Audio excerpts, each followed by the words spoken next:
147 million people. Nearly half of America, names, social security numbers, birth dates, home addresses, exposed in a single breach.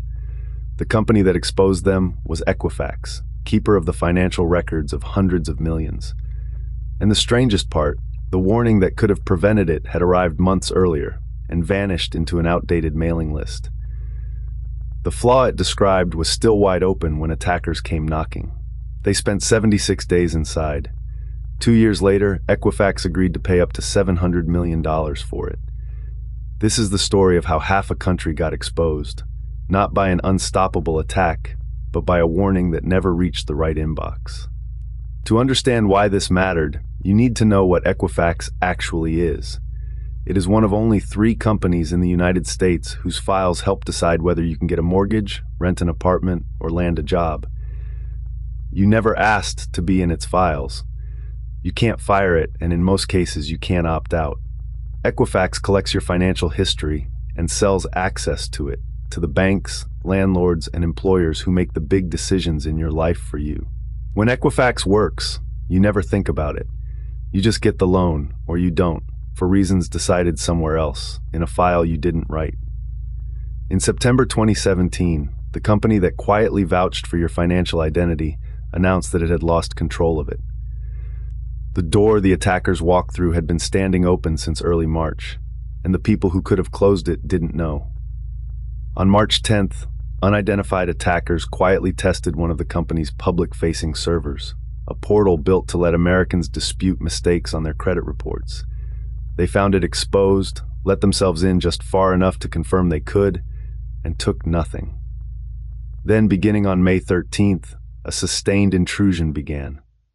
Through that same exposed portal, and far beyond it, into 48 other databases, systems the portal was never meant to touch, searching database after database.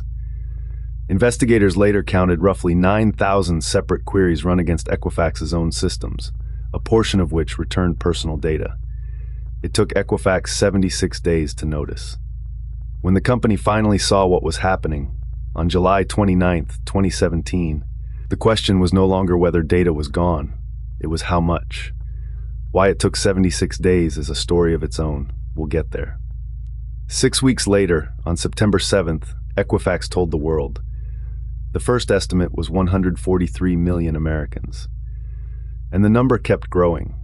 2.5 million more a few weeks later, then another 2.4 million the following spring, names and partial driver's license numbers, some overlapping the earlier count. By the time the counting settled, the widely reported total stood at roughly 147 million people. Nearly half the U.S. population, with names, social security numbers, birth dates, and home addresses among the exposed data. Unlike a stolen credit card, none of that can simply be canceled and reissued. A social security number is extremely difficult to replace. Most people carry the same one for life. 19 days after the announcement, the company's chairman and chief executive, Richard Smith, retired. A week after that, he sat in front of Congress and described what happened as a human error and a technology error. The human error, he told the committee, came down to one employee, the person responsible for passing the patch warning on, and that person never did. Almost 2 years later, in 2019, Equifax agreed to a settlement with the Federal Trade Commission, the Consumer Financial Protection Bureau, and every U.S. state and territory. The total reached at least $575 million, potentially up to $700 million, split between federal regulators, the states, and a fund to compensate consumers directly. The settlement also required Equifax to offer affected consumers free credit monitoring for years. All of it traced back, in part, to one warning that never reached the right inbox. There's one more uncomfortable chapter, and for this one, rewind to late August 2017, weeks before the public found out. At that point, a senior Equifax technology executive named Jun Ying, next in line to become the company's global chief information officer, had seen enough inside the company to suspect what was coming. "Sounds bad," he texted a colleague that Friday. "We may be the one breached." The following Monday, he exercised his stock options and sold the shares for proceeds of nearly $1 million, avoiding roughly $117,000 in losses.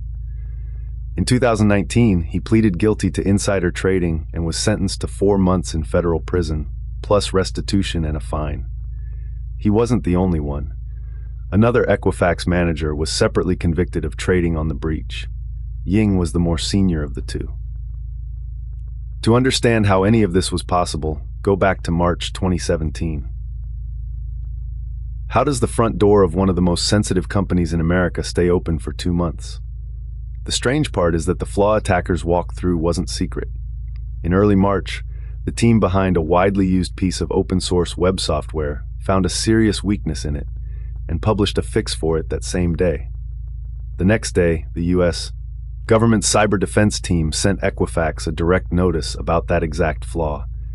Equifax had an internal policy.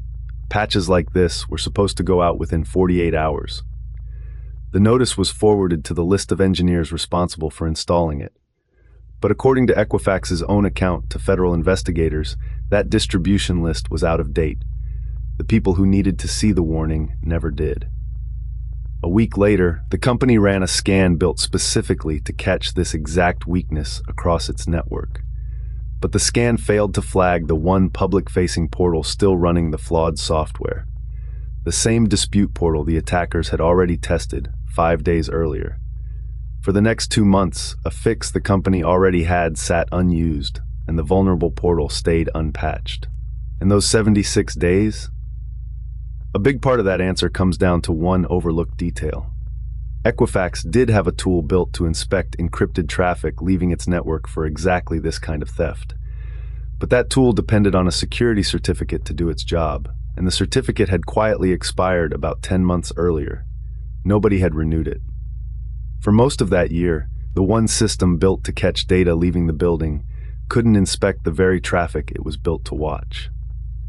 On July 29th, an administrator finally renewed it. Within hours, it began flagging the suspicious traffic it had been blind to for months.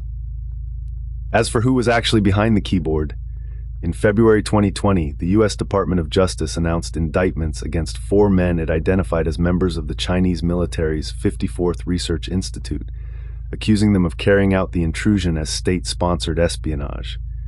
All 4 remain on the FBI's Cyber Most Wanted list.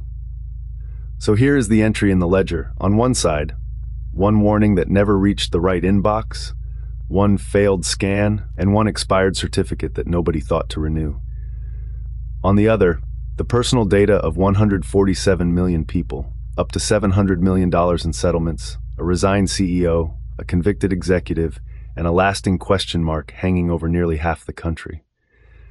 The lesson of Equifax isn't that the attackers were unstoppable. The fix existed the entire time. The warning just never reached the people who could have applied it. Every hack has a price tag. We read the receipt. The channel is the breach ledger. Check where your security alerts go and whether they still reach the people who can act. And I'll see you in the next case.